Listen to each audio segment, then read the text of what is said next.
Olá, hoje é quarta-feira, 11 de junho de 2025. O Grupo de Conjuntura está aqui reunido para mais um podcast. A economia brasileira, a conjuntura macroeconômica brasileira vive trazendo surpresas, né? E uma delas é a seguinte: no ano passado, lá no final do ano passado, a maioria dos analistas, nós incluídos, considerávamos que primeiro, quanto às duas principais variáveis macro. Primeiro, o PIB ia desacelerar fortemente. Segundo, a inflação ia acelerar. Há várias razões para essa análise. Eu aqui, Margarida Lixa, é, demos as nossas razões, razões que eu acho que continuam presentes, mas o fato é que os resultados mais recentes, do PIB no primeiro trimestre, quanto o resultado mais recente da inflação, surpreenderam, né? O PIB, por exemplo, cresceu 1,5% num trimestre, né? Uma taxa anualizada aí de bastante elevada, mais de 6%. E a inflação é, vinha com um comportamento não nada explosivo, e nesse mês, o último dado agora do IPCA foi um dado que também surpreendeu para baixo, né? Então, quer dizer, em 12 meses a inflação ainda está superando o teto da meta, aliás, com uma boa margem, mas ela caiu em vez de estar subindo, né? Então, isso aí coloca uma questão. Eu proponho aqui que a gente troque ideias sobre isso. Será que é preciso a gente rever a nossa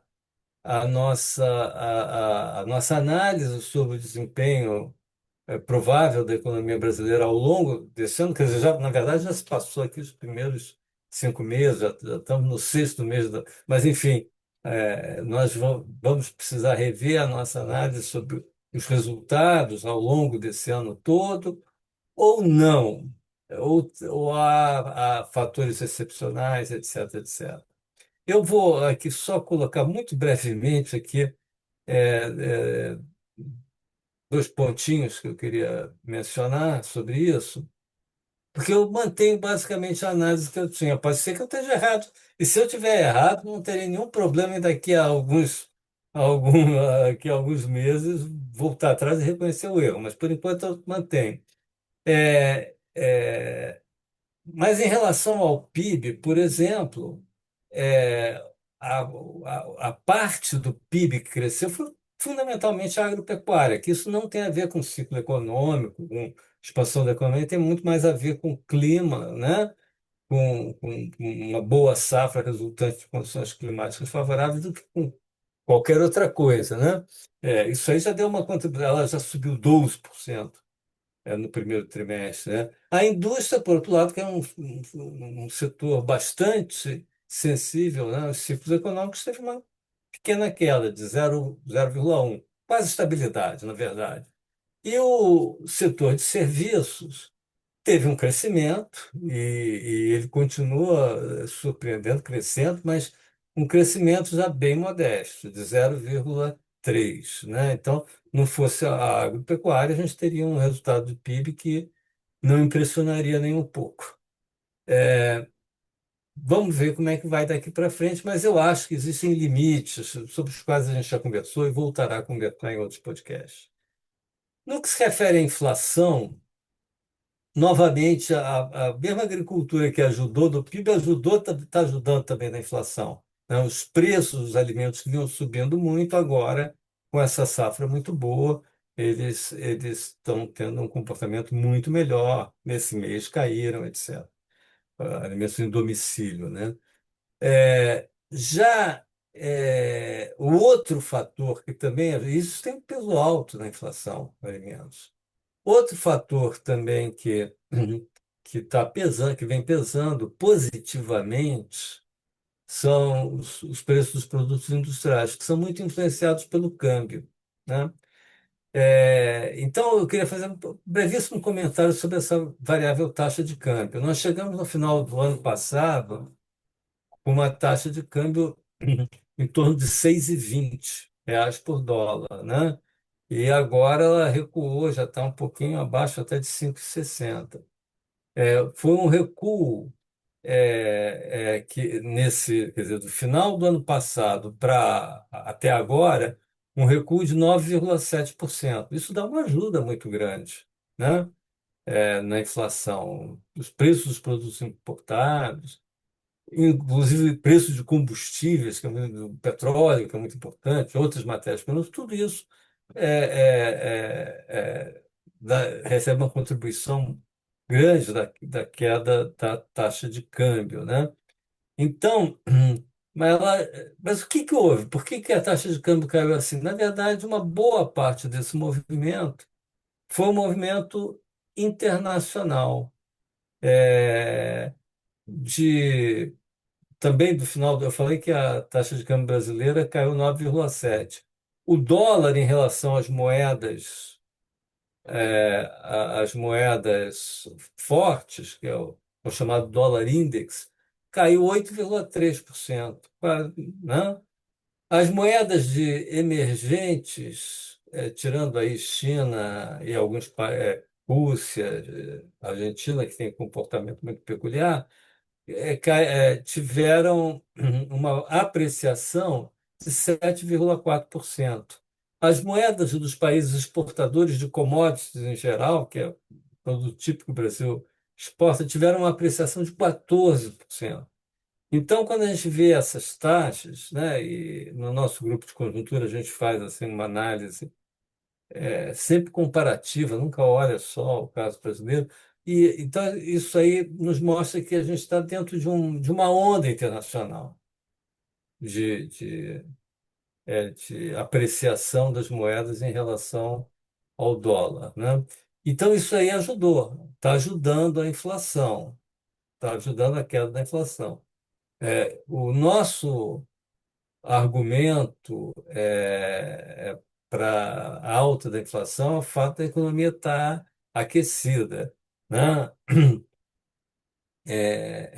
Um mercado de trabalho muito apertado, que a gente falou muitas vezes, um, é, uma uma capacidade ociosa que também foi caindo, uma utilização crescente da capacidade instalada, né?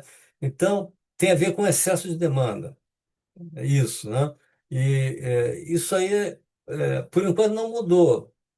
Pode mudar se a economia desacelerar bastante, mas não mudou. Mas você está tendo, a economia está tendo essa ajuda importante aí da agropecuária, da safra agrícola e da queda do dólar. Então, tendo em conta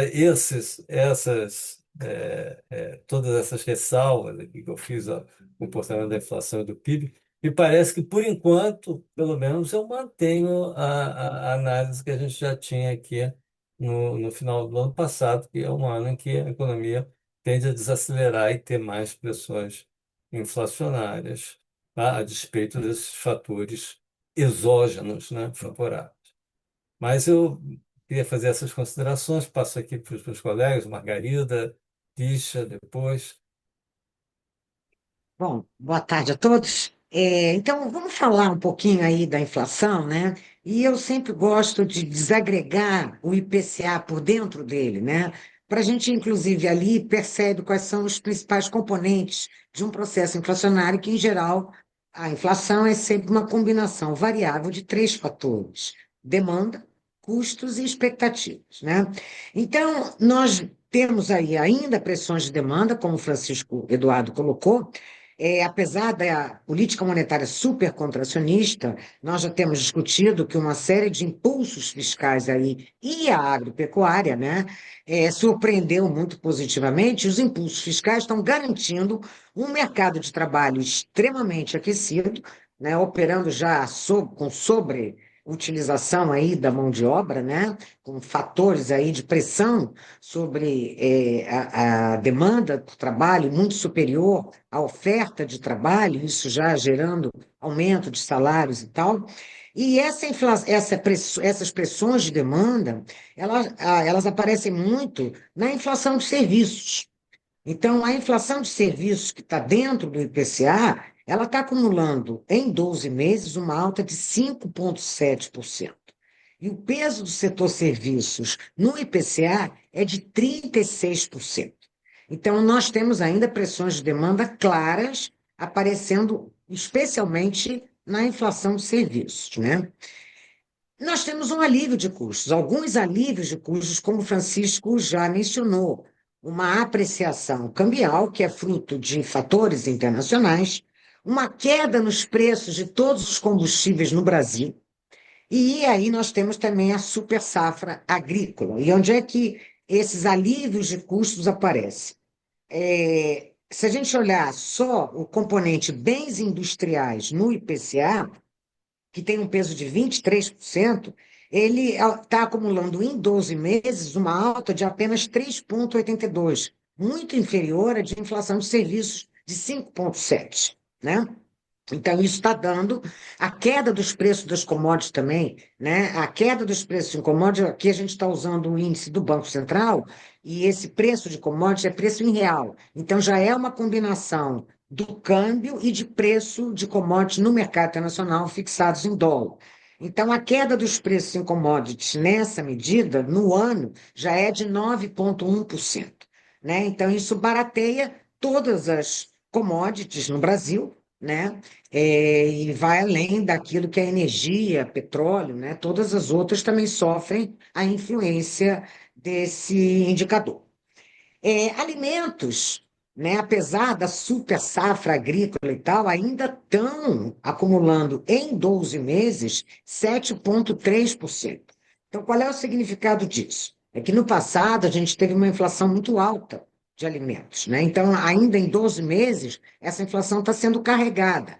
Então, apesar da deflação de alimentos no mês de maio, a gente tem aí uma alta acumulada de 7,2%. E em alimentos, pesa 16% no IPCA. Então, passada essa super safra, a gente ainda vai ter uma inflação em 12 meses de alimentos bastante alta, né?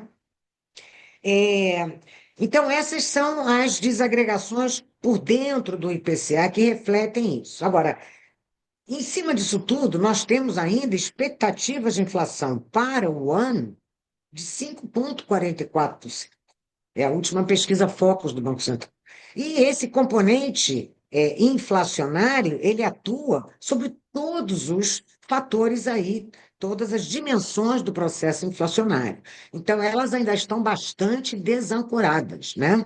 E isso vai obrigar o Banco Central, é uma variável muito monitorada pelo Banco Central, porque expectativas de inflação, como eu costumo dizer, fazem a inflação de fato ocorrer, porque elas norteiam os agentes econômicos na hora em que eles vão reajustar preços, né?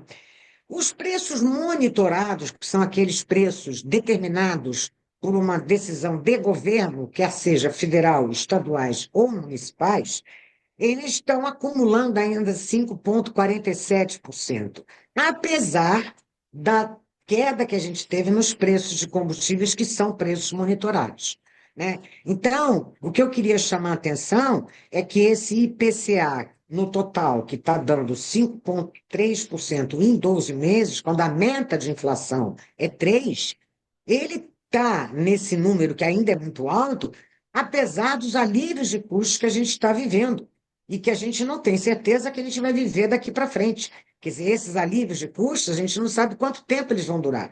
Principalmente o efeito câmbio e o efeito preço de commodity, porque a gente tem um mundo aí também muito incerto, né? Qual vai ser o nível de atividade econômica que vai prevalecer daqui para frente na economia internacional. Então, eu acho que a gente tem aí um quadro de inflação, apesar dos dados mensais do mês de maio serem muito bons e muito melhores do que a gente esperava, nós temos ainda um quadro de inflação que eu diria bastante preocupante e aliviado por tensões de custos para baixo, né? Então, eles poderiam estar muito piores. O problema todo está nesse alívio de custos, que a gente não comanda, a gente não controla, nem o Banco Central, né? São fatores que nós dizemos que são exógenos a trajetória da inflação, mas que impactam a inflação. Ok? Então agora eu vou passar para o Lixa, e aí ele vai fazer mais algumas considerações também. Minhas considerações vão no mesmo sentido que o que Margarida e Francisco Eduardo colocaram, não? Ou seja, temos um alívio, basicamente com a inflação que saiu para o mês de maio, com algumas boas notícias, basicamente em bens industriais e, como a Margarida falou, no preço das commodities.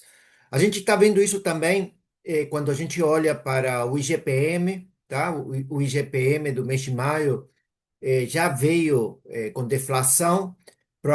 Ontem foi divulgado pela FGV a prévia para o mês de junho do GP, o GPM, e também pode estar dando alguma deflação, tá? Basicamente, o IPA está, por causa do preço das commodities caindo, o IPA pode voltar a ter ter um número negativo, não, no mês de junho, tá? Ou seja que essa pressão nos custos baixistas deve continuar pelo menos este mês, ainda que, como a Margarida já destacou, não sabemos se nos meses seguintes isso vai continuar.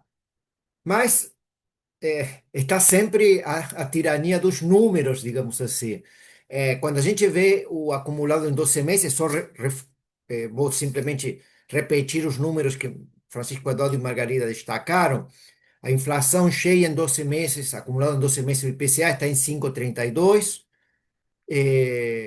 A inflação de alimentos está em 7,19.